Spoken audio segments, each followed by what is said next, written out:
Welcome to the Leadership Skill Sessions, where we tackle real workplace questions with expert insights, practical strategies, and honest conversations.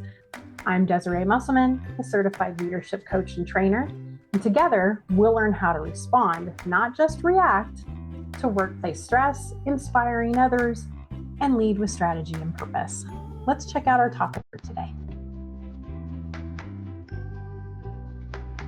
So today we have a question from a project manager who recently posted a situation on Glassdoor about managing their emotions when you feel like you're in a pressure cooker. And I think at certain points in our careers, especially as leaders, we can all say we've been in the pressure cooker. We felt that like weight and that heaviness and just wanting to boil over. So let's look at what they were experiencing.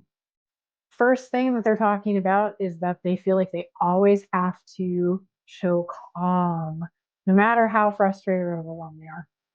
And we get caught in this one a lot. So this is going to be a great topic. I'm really excited to talk about it. The second piece is that they had to politely nod as their boss ripped apart a project that they had spent weeks on in a meeting in front of a whole bunch of people. And their final point that is building this pressure is that by the end of the day, because they're shoving everything down and they're bottling all their emotions up at work, the emotions spill over at home. So the leader wants to know how to manage emotions in what they're calling a toxic workplace without them eating at you. Now, as always, we're going to break this down. We're going to talk about the coaching questions and how we walk through this. We're going to start with the first point, that they feel they always have to show calm no matter how frustrated or overwhelmed they are. So the question I would ask this leader is what experiences have you had that tells you must remain calm at all times? And the reason this question is so powerful in a situation like this is because usually we react either with fight or flight. Why is this powerful? It's because when you can understand the experiences that you have that cause you to clam up or feel that that is safer, you can start to pull apart and figure out how you want to interact with the situation in a more productive way. This person is obviously not supporting themselves and the people around them in the way that they want to.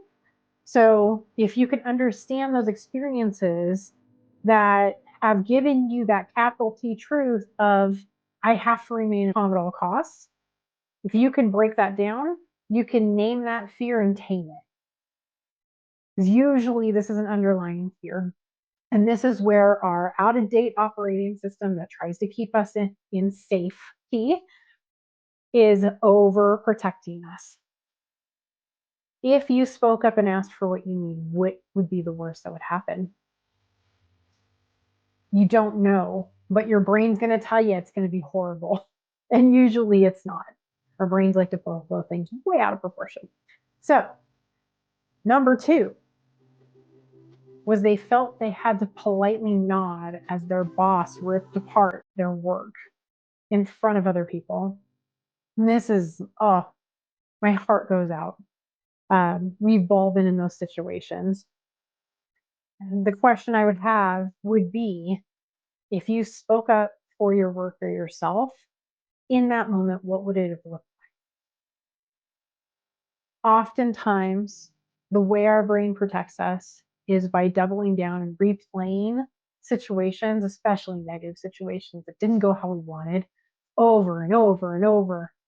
And it usually only focuses on the negative things and how you did not respond how you wanted to, or how the other person was just in the wrong. And it doubles down and it plays it over and over and over again. And the thing is our operating system, our brain, has a little loophole, which is really not understanding the difference between a memory that actually happened and a daydream. And when it plays it over and over again, it knows this and it's creating new memories. So the next time you're in that situation, it can pull from those memories to go, no, this is bad, see what happens. You can counteract that.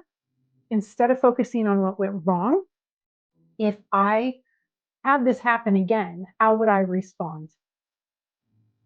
And if you play that scenario through and really feel it, you can actually replace those negative memories. So the next time you're in it, you don't respond by shutting down. You respond by speaking up for yourself in your work, or at least staying curious into, hey, I put a lot of work into this. You seem to be dismissing it. I need to understand why, right? So maybe not combative, but just curious to figure out so you can improve on it. The third piece was by the end of the day, their emotions spill over at home due to bottling up at work. The question here I would ask would be, how many times did you replay the experience throughout the day?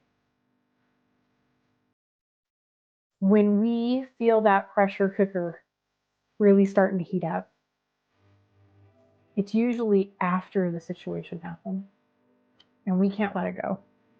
And the more stressful the situation, the more it triggers our belief system, our values, and us personally, the more unsafe we feel, the more our brain is going to try to protect us and will replay the experience throughout the day and not let you let it go.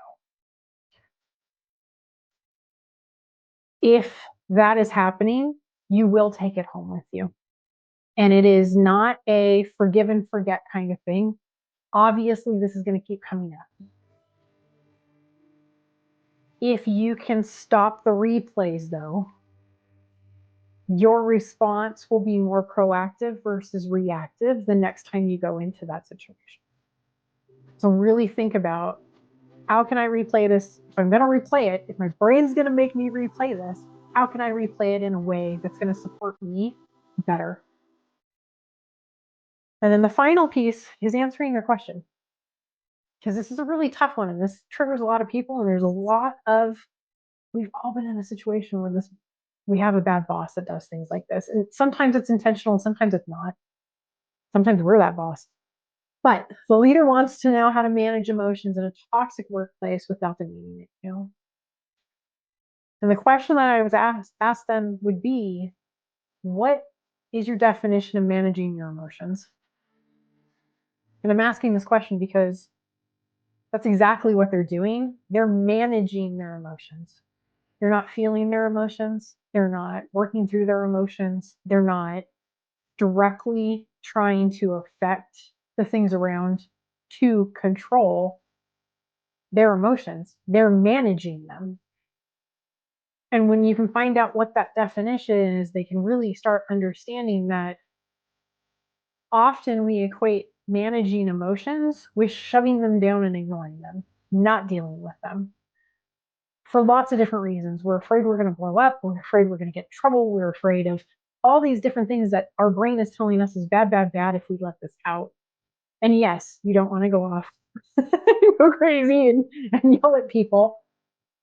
Yet sometimes we suppress them so much that we're not effective in moving forward or finding common ground or listening to the other person's perspective or even listening to our own perspective because we are so caught up in the emotion of it that we're no longer logically thinking. So really figuring out what that definition is of managing your emotions to understand how to interact in more supportive ways for yourself, because you cannot control what the other people are doing, but you can consciously choose how you're responding to it and how you let it out. Thanks for exploring this topic with us today. If you like the discussion, tap the like and don't forget to hit that subscribe button for more discussions and questions to help you find your unique leadership style and voice.